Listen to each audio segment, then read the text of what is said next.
Mesdames, Messieurs, bonjour et bienvenue dans cette revue de presse. Si à 10 mois de la fin de son mandat quinquennal, le PAG de Patrice Talon a atteint un taux d'exécution de plus de 90%, il est alors nécessaire pour les prochains maires de s'inspirer de la gestion du chantre de la rupture. Le Béninois libéré, qui est le journal à l'honneur, ce jour sur GS Communication, ne perd pas de vue cet aspect de la chose et relève déjà que Cotonou choisit l'expérience et le développement de Luc Sétondié à Trocpo pour faire face à la décentralisation. Voilà pourquoi le quotidien lance son appel au calme pour la bonne gestion de l'élection des maires. À en croire le journal de Aboubacar Takou, à Trocpo est droit dans les bottes de Salomon, malgré les messages par-ci et par-là, simplement dans le but de salir l'honorabilité de celui dont la compétence et les capacités offrent un homme idéal pour la mairie de Cotonou. En tout cas, Luc Sétondié à Trocpo calme à travers un message les ardeurs et laisse la responsabilité au parti Union progressiste de prendre la hauteur face à la réalité. Sans langue de bois, le Béninois libéré donne lecture de l'intégralité du message de Luc Sétondié à Trocpo avant d'exposer les réussites féminines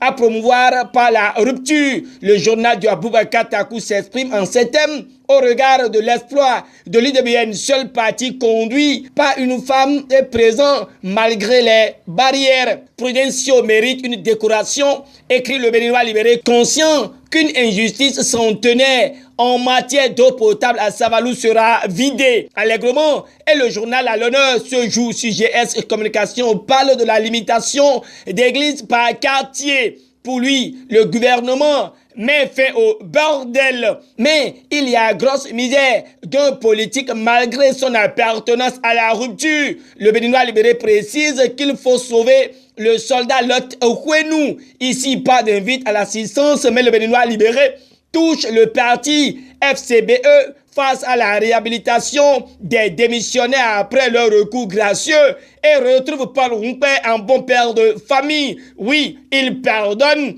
et appelle à la repentance, signale le soleil levant. Le même journal opine sur les élections communales et municipales et fait remarquer que les communes sont sous haute tension. Mais cette situation n'empêchera aucunement l'installation des conseils communaux qui commencent dès demain d'après le matin. Bénin intelligent, lui succède et présente les challenges de la 4e mandature où Malik Gominan sera investi maire de Diogo ce mercredi. Informé, le Cana expose le chronogramme d'installation des conseils communaux dans quelques départements. Ce qui est bon, eh bien, d'après le potentiel, est que Gilles Rundolo est le maire du consensus entre Marie et Idacha. Pendant ce temps, les fainéants politiques qui ont tout talent pour avoir présenté un mauvais résultat communal de 2020 sont dévoilés. Le journal de Adrien Atikpator présente leur photo qui commence par le ministre de la Culture, Jean-Michel Bimbola. À son tour, Matin Libre rapporte qu'il y a recours pour fraude et manipulation des suffrages de l'UP. Probable renversement de la situation à Boycon, présage le journal de Sidikou. Mais que miroitera désormais le PRD à Talon, se demande le confrère avant d'éclairer l'opinion sur ce qui s'est réellement passé au sujet du vol de maman impliquant 2 policiers. C'est avec le point des préparatifs au baccalauréat de 2020 assaisonné du système par lequel des fonctionnaires ont coulé les écoles privées d'enseignement supérieur au Bénin que Matin Libre cède sa place au Soleil Bénin Info qui lui signale que 95 404 candidats sont attendus dans 137 centres pour le baccalauréat de 2020 avec 35 049 filles et 60 355 garçons. Si malgré que son parti soit non éligible au partage des sièges à cause du quota des 10%, Prudencio, imperturbable, garde espoir, retenant d'après le journal de Hervé Aladé